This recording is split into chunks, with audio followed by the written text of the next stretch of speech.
gentleman's recognized for 5 minutes. Thank you, Madam Speaker. One of the core functions of the government is to invest in infrastructure and transportation. This is not a Republican idea or a Democrat idea. It's an American one. At a time when people are so desperately looking for Washington to come together, this is an issue that we should and can work together on. This week we're debating the transportation bill. While there are many great qualities about this bill, there is still need, and I would argue a great need, to improve it. That's why I'm pleased that there are literally hundreds of amendments to try to strengthen this bill. I hail from the state of Illinois. Illinois is a donor state, which means that we are putting in more transportation funds than we are receiving back from the federal government. That is why I am concerned by the cuts facing our state. We stand to lose almost $650 million.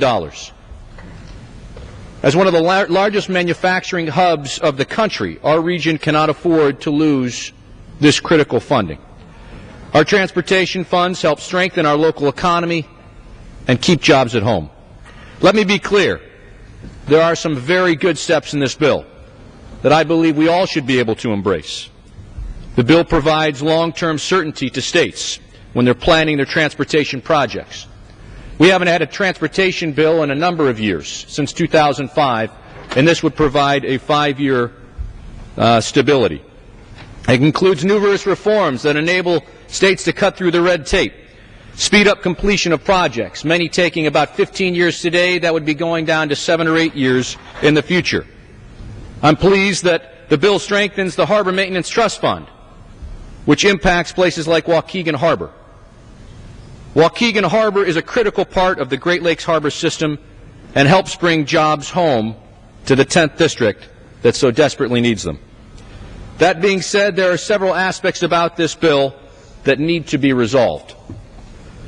One of my major areas of concern is that of the environment.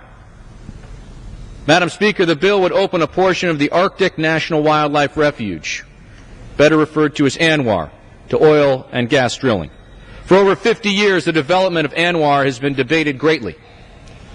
We have an obligation to be good stewards of our national treasures and fiscally responsible in funding our nation's infrastructure.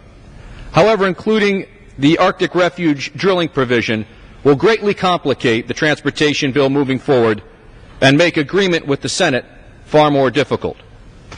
ANWR should be the last resort, not the first one. I'm also concerned with the future sustainability of transit funding. In the Chicagoland region, we depend on mass transit to lessen congestion on our roads and to get people to and from work. We do this far more efficiently with mass transit.